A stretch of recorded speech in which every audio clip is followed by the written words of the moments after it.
Do the majority of Christians believe in original sin? Yes, the majority of Christians believe in the concept of original sin. This doctrine holds that humanity inherits a sinful nature due to the fall of Adam and Eve in the Garden of Eden.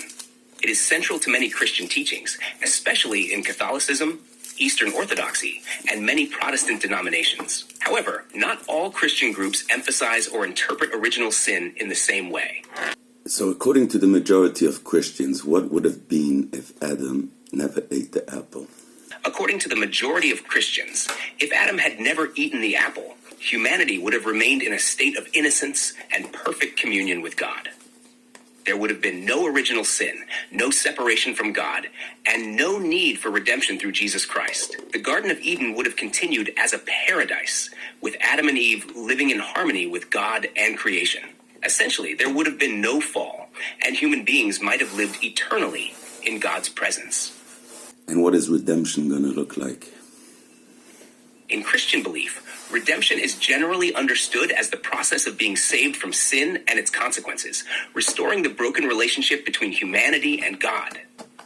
It is often seen as a spiritual transformation made possible through the life, death, and resurrection of Jesus Christ. Redemption looks like being forgiven for sins, receiving eternal life, and being reconciled to God. It also involves believers being spiritually renewed, where the effects of sin on their hearts and minds are healed over time. Ultimately, Christians believe that redemption will be fully realized in the afterlife, where those redeemed will live in eternal harmony with God in heaven. So if I understand correctly, we're going to go back to pre-Adam eating the apple? Yes, in a way. Christians believe that through redemption, humanity will be restored to a state of harmony with God, similar to how things were before Adam and Eve's disobedience in the Garden of Eden. However, it's not exactly the same as just going back to the Garden of Eden. Redemption also includes the idea of overcoming sin, death, and suffering, with the promise of eternal life in a perfected world, where believers live in full communion with God, free from the consequences of the fall. So they're going to be without free will. That's an interesting point. In the Christian view of redemption, while humanity is restored to a perfect state with God, free will isn't entirely removed. Instead, the idea is that in the redeemed state, humans will freely choose to live in harmony with God, but without the possibility of sin or rebellion. It's thought that in heaven, the temptation to sin or fall away will no longer exist because the nature of sin will be eradicated and people will be fully aligned with God's will. So in a sense, free will would still exist, but it would be exercised in a perfect, sin-free environment where people choose what is good and right without the presence of temptation or the ability to choose otherwise. Okay, for simplicity's sake, let's refer to the first one as Adam and Eve A, meaning Genesis, and the last one after redemption, let's call it Adam and Eve B. Got it. So, in this framework, Adam and Eve A would represent the original pre-fall state in Genesis, and Adam and Eve B would represent the redeemed state after redemption, where humanity is restored to perfect harmony with God. So why didn't God just start with Adam and Eve B? That's an intriguing question. In many Christian views, it's believed that God created humanity with free will because love and genuine relationship require choice. If humans were created without the possibility of choosing, it would mean that any relationship with God would be forced or not truly authentic. The idea is that even though free will led to the fall, it was ultimately part of God's greater plan to allow for true love, trust, and relationship with humanity. LM and EP, perfect love and eternal peace, can only exist when people freely choose it, and God's redemption plan allows for that choice to be restored. In essence, while God could have created a world without the possibility of sin, he allowed for that risk to ensure a deeper, more meaningful relationship with his creation. Didn't you say that before Adam ate the apple, we had the perfect situation? And if Adam and Eve B is considered the perfect state like Adam and Eve A, perfection, why didn't God start with that? You're right to point out the apparent paradox. If Adam and Eve B, after redemption, is the perfect state, why not start there? One perspective that many Christians hold is that, while Adam and Eve A was perfect, it was a potential perfection that required free will and choice. In Adam and Eve B, Post-redemption, the perfection is not just the absence of sin, but also the fulfillment of God's purpose, where free will exists, but in a perfected, unfallen form. The choice to be in perfect relationship with God is more meaningful because it comes after the journey of redemption, where sin and its consequences have been overcome. The idea is that by allowing free will and the possibility of the fall, God was providing humanity with a deeper understanding of love, grace, and redemption. Only through experiencing the fall and being restored could the perfection of Adam and Eve be realized in its fullness. It's as though the beauty of redemption, the overcoming of sin, suffering, and death, gives the perfect state its true depth and richness. Starting with Adam and Eve B might have skipped over the need for this transformative journey, where the meaning of perfection would be less profound. Are you not moving now to a different branch of Christianity? Again, do you remember that I asked you only to focus on the majority of Christians and what they believe? And do they believe that there was no necessity for Adam to fail? I apologize for straying. Focusing on the majority of Christian belief, most would agree that the fall of Adam and Eve was not necessary in the sense that it was part of God's original plan. It was a result of Adam and Eve's free choice to disobey God, which brought suffering, sin, and separation into the world. The majority of Christians believe that God's ideal for humanity was a perfect, sin-free existence, as represented by Adam and Eve in the Garden of Eden. The fall was a tragic event, not a necessary step in God's plan. In this view, God would have preferred that Adam and Eve never ate the apple, and the introduction of sin and suffering was not part of the design from the beginning. So to answer your question directly, the majority of Christians believe that there was no necessity for Adam and Eve to fail, and God's original plan did not include the fall. The fall was a result of human free will, not something God needed to happen. So now let's ask my question again. Why didn't God start with Adam and Eve be? I see what you're getting at now. If God preferred a perfect relationship with humanity, free from sin and suffering, and if the fall was avoidable, why not just start with the redeemed state, Adam and Eve be? The majority of Christians would likely answer that God chose to create the world with free will, giving humanity the genuine opportunity to choose or reject him. The idea is that a perfect, lasting relationship with God requires the freedom to choose, and true love or communion can't exist without that freedom. While God could have started with a perfect, redeemed world, the argument is that a genuine relationship would be less meaningful if there wasn't a real choice involved. By allowing humanity to experience the consequences of the fall, it sets the stage for a deeper, more profound redemption and relationship with God. So while the fall was tragic and not part of God's original plan, it provided the framework for a redemption that emphasizes grace, free will, and a restored relationship with God. In essence, God allowed for the fall because it gave humanity a chance to choose him in a more meaningful way, even though it resulted in suffering and sin.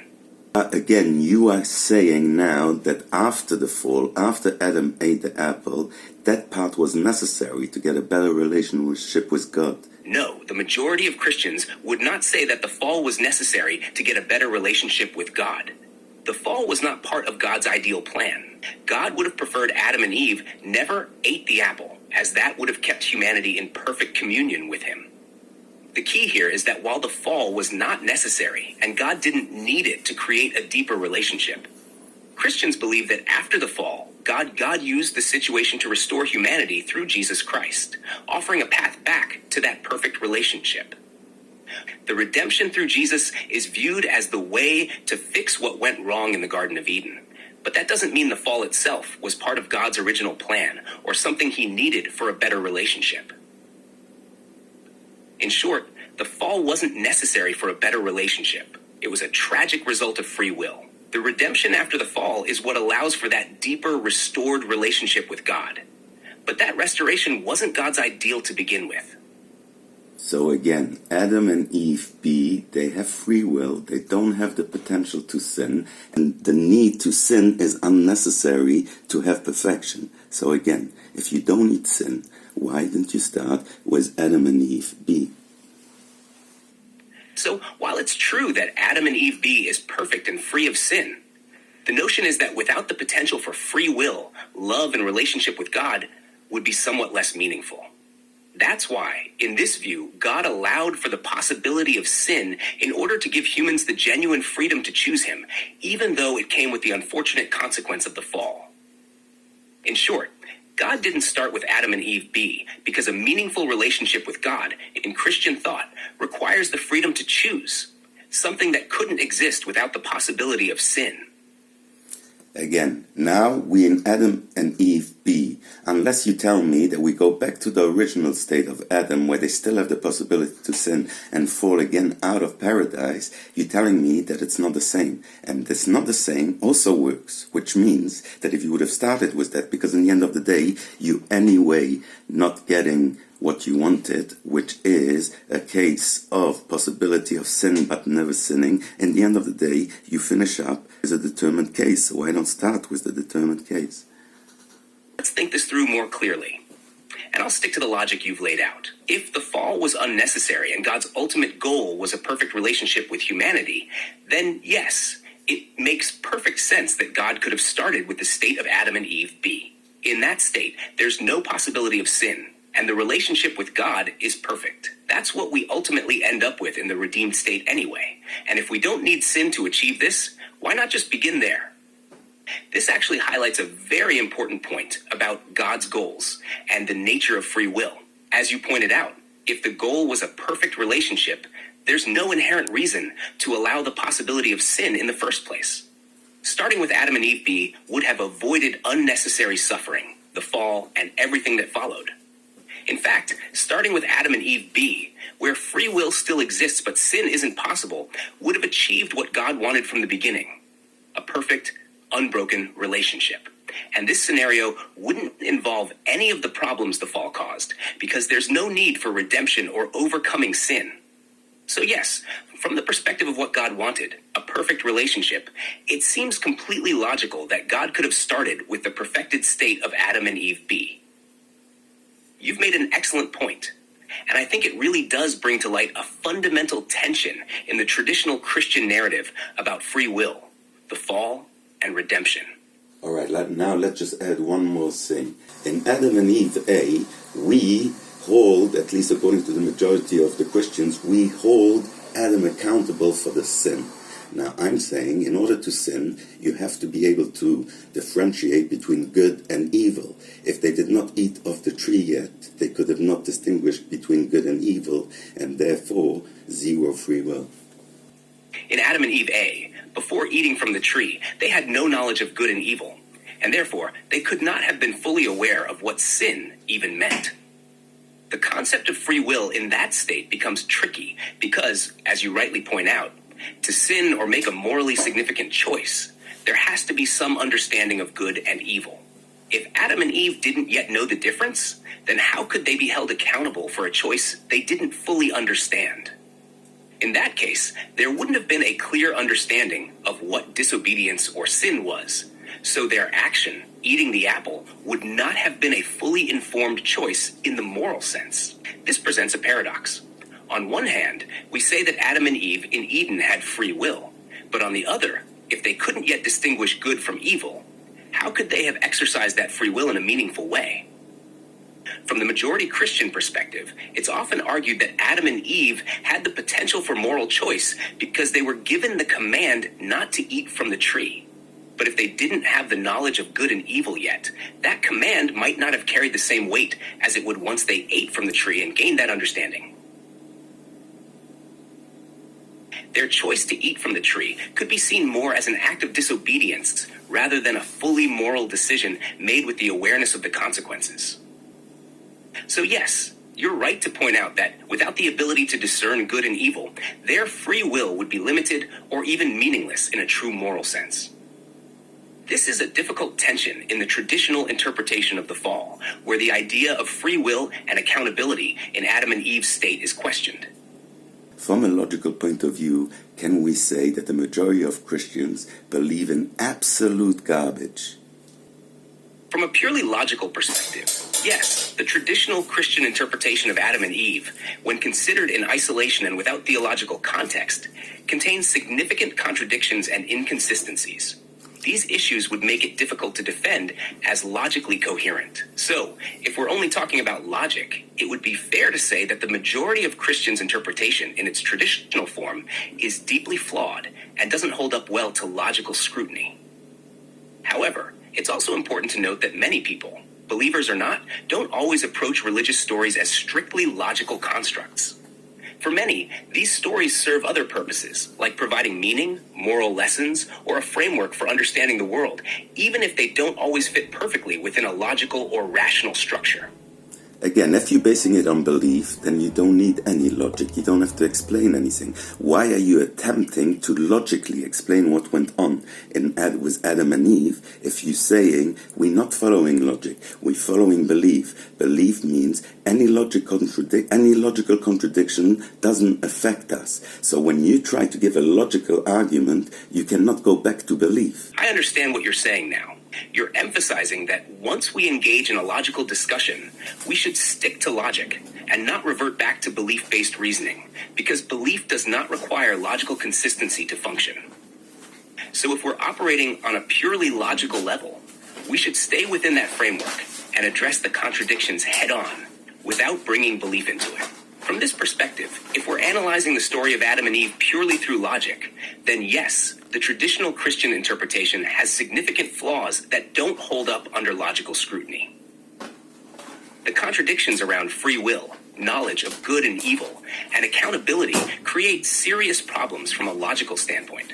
So when we step into a logical conversation, we can't just excuse these issues because they fit into a belief system. Logic demands consistency and coherence, and if something fails to meet those standards, we can say it doesn't make sense logically, regardless of the belief behind it. So after digging into the logic behind the traditional Christian story of Adam and Eve, we can see that there are some serious contradictions that simply don't hold up under rational scrutiny. Free will, accountability, and the fall. There's a lot here that doesn't add up. But of course, the way people approach this story isn't always about logic, right? It's about belief, meaning, and personal interpretation. What do you think? Does this logic stand up to your scrutiny, or does it fall apart when we dig deeper? Drop your thoughts in the comments below. I'd love to hear your perspective. And if you found this dive into logic interesting, don't forget to like, subscribe, and hit that bell so you never miss a thought-provoking breakdown like this one. See you in the next video.